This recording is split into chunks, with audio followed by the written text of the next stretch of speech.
Good morning students. आज हम पढ़ेंगे जेनेटिक मटेरियल के बारे में, आनुवांशिक पदार्थ के क्या गुण होने चाहिए और कैसे डीएनए एक आनुवांशिक पदार्थ है इसे सिद्ध किया गया। तो आइए सबसे पहले तो यह जानते हैं कि आखिर आनुवांशिक पदार्थ का क्या अर्थ है। आनुवांशिक पदार्थ का अर्थ है जो कि पीढ़ी दर पीढ़ी गुणों का स्थानांतरण करता है। हम सबको यह पता है कि जो गुणसूत्र हैं सिर्फ यही एक पीढ़ी से दूसरी पीढ़ी तक जाते हैं, अतः इन्हें कैरियर्स ऑफ हेरिडिटरी कैरेक्टर्स या आनुवांशिक गुणों के वाहक के नाम से भी जाना जाता है।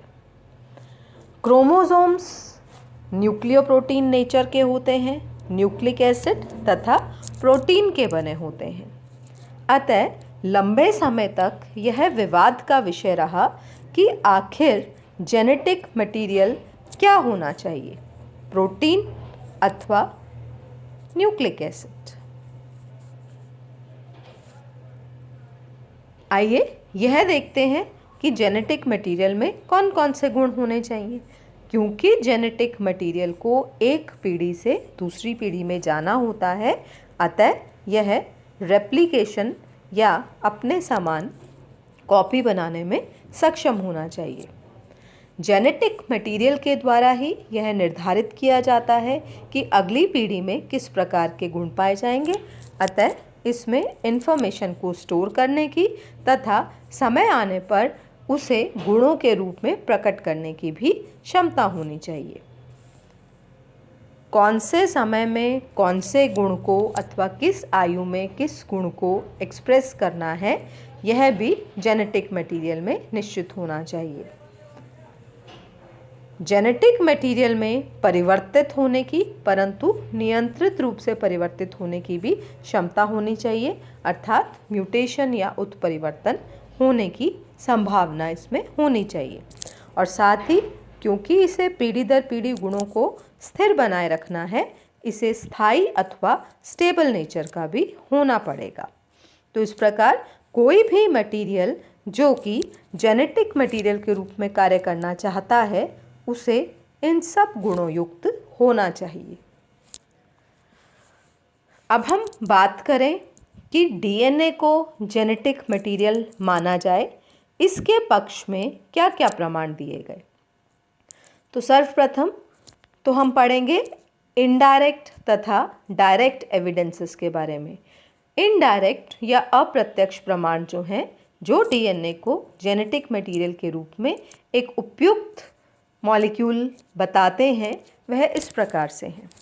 डीएनए सभी कोशिकाओं में पाया जाता है क्योंकि जेनेटिक मटेरियल बहुत इम्पॉर्टेंट होता है, अतः इसका सुरक्षित रहना अति आवश्यक है। तो डीएनए भी सभी यूकेरियोटिक कोशिकाओं के न्यूक्लियस या केंद्रक में सुरक्षित रूप से उपस्थित रहता है। डीएनए की संख्या क्रोमोसोम्स की संख्या के अथवा प्लॉइडी या गुणता के लेवल के डायरेक्टली प्रोपोर्शनल होती है। जितने अधिक क्रोमोसोम या जितना अधिक प्लॉइडी लेवल, उतना ही अधिक डीएनए किसी भी जीव में पाया जाएगा। डीएनए की संरचना इस प्रकार की है, यह आप देख चुके हैं कि इसमें बहुत से हाइड्रोजन बॉन्ड्स पाए जाते हैं जो कि इसे स्टेबल या स्थायी मैक्रोमॉलिक्यूल बनाते हैं।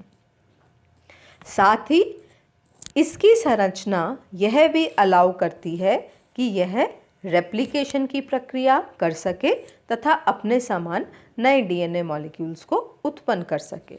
इसीलिए जेनेटिक कोड भी डीएनए के रूप में ही पाया जाता है।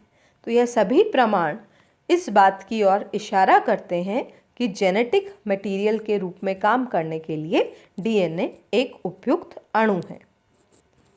परंतु कोई भी तथ्य बिना वैज्ञानिक प्रयोगों के सिद्ध नहीं किया जा सकता, अतः यहाँ पर हम डीएनए को जेनेटिक मटेरियल मानने के लिए किए गए कुछ प्रयोग पढ़ेंगे जो कि प्रत्यक्ष अथवा डायरेक्ट एविडेंसेस के अंतर्गत सम्मिलित किए गए हैं।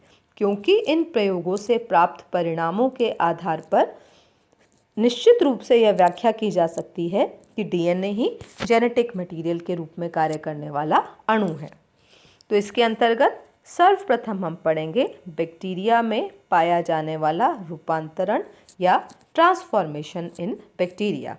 इसके अलावा हम जेनेटिक रिकॉम्बिनेशन तथा बैक्टीरिया में ट्रांसडक्शन या वायरस और बैक्टीरिया जो कि इन्फेक्शन कॉज करते हैं उनसे प्राप्त परिणामों के बारे में भी पढ़ेंगे। तो आइए सर्वप्रथम हम पढ़ते हैं ट्रांसफॉर्मेशन अथवा रूपांतरण के प्रयोगों के बारे में। ट्रांसफॉर्मेशन का प्रयोग सर्वप्रथम फ्रेडरिक ग्रिफ्थ नामक वैज्ञानिक के द्वारा किया गया। अपने इस प्रयोग के लिए इन्होंने जिस जीवाणु का चयन किया उसका नाम था डिप्लोकोकस न्यूमोनियाई और यह जीवाणु चूहों में निमोनिया रोग उत्पन्न करने में सक्षम था। डिप्लोकोकस निमोनियाई के 2 स्ट्रेन्स ग्रिफ्थ के द्वारा काम में लिए गए। एस स्ट्रेन जिसे कि स्मूथ, एस नाम यहाँ पर स्मूथ या चिकनी सरफेस के कारण ही दिया गया है, या उग्र या वायरुलेंट प्रभेद के नाम से जाना जाता है। एस स्ट्रेन युक्त डिप्लोकोकस निमोनियाई ऐसे जीवाणु हैं जिनके चारों तरफ पॉलीसेकेराइड का बना हुआ एक कैप्सूल या आवरण उपस्थित होता है। इसी आवरण की वजह से इनकी सरफेस या सतह चिकनी दिखाई देती है। इन जीवाणुओं में यह क्षमता होती है कि चूहों में इंजेक्ट किए जाने पर यह उनमें निमोनिया रोग उत्पन्न करते हैं जिससे कि चूहों की मृत्यु हो जाती है। इसी डिप्लोकोकस निमोनियाई का दूसरा प्रभेद जो कि ग्रिफ्थ के द्वारा अपने एक्सपेरिमेंट में काम में लिया गया वह था आर स्ट्रेन। आर का पूरा नाम है रफ। इसे ए वायरुलेंट भी कहा जाता है क्योंकि यह रोग उत्पन्न नहीं करता। आर स्ट्रेन में सरफेस या बैक्टीरिया की सतह रफ होती है क्योंकि इसके चारों तरफ पॉलीसेकेराइड कैप्सूल नहीं पाया जाता। जैसा कि मैं आपको पहले ही बता चुकी हूँ, क्योंकि इस प्रभेद में निमोनिया रोग उत्पन्न करने की क्षमता नहीं होती, अतः इस प्रभेद को इंजेक्ट करने पर चूहों की मृत्यु नहीं होती। तो स्पष्ट रूप से ये 2 स्ट्रेन्स डिप्लोकोकस निमोनियाई में रिपोर्ट किए गए और इन्हीं दोनों स्ट्रेन्स को चूहों में इंजेक्ट करते हुए ग्रिफ्थ के द्वारा ट्रांसफॉर्मेशन का एक्सपेरिमेंट परफॉर्म किया गया। तो यह देखिए चूहों में एस तथा आर स्ट्रेन के द्वारा किया गया ट्रांसफॉर्मेशन एक्सपेरिमेंट। इसमें अलग अलग तरीके से प्रभेदों को चूहों में इंजेक्ट किया जाता है तथा कुछ समय पश्चात रिजल्ट देखा जाता है कि इस प्रभेद को इंजेक्ट करने पर चूहों में रोग उत्पन्न हुआ तथा उनकी मृत्यु हुई अथवा रोग उत्पन्न नहीं हुआ तथा वह जीवित रहे। तो सबसे पहले तो हम इस एक्सपेरिमेंट को देखते हैं। ग्रिफ्थ ने सर्वप्रथम एस स्ट्रेन को यानी कि स्मूथ स्ट्रेन को बैक्टीरिया में इंजेक्ट किया। तो यह देखिए यह बैक्टीरिया का स्ट्रेन है जिसको कि जीवित चूहों में इंजेक्ट किया गया। चूंकि यह प्रभेद रोग उत्पन्न करने में सक्षम है अतः कुछ समय पश्चात सभी चूहों में रोग उत्पन्न हुआ और उनकी मृत्यु हो गई। तो यह था एक्सपेरिमेंट का पहला सेट।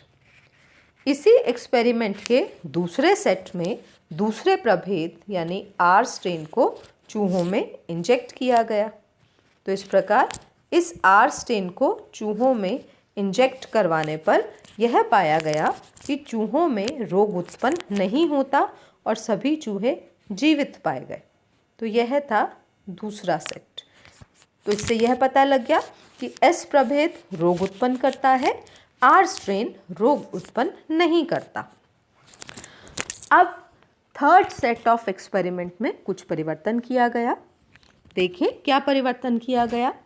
इस सेट में एस स्ट्रेन को इंजेक्ट करने से पहले उच्च तापमान पर हीट ट्रीटमेंट दिया गया।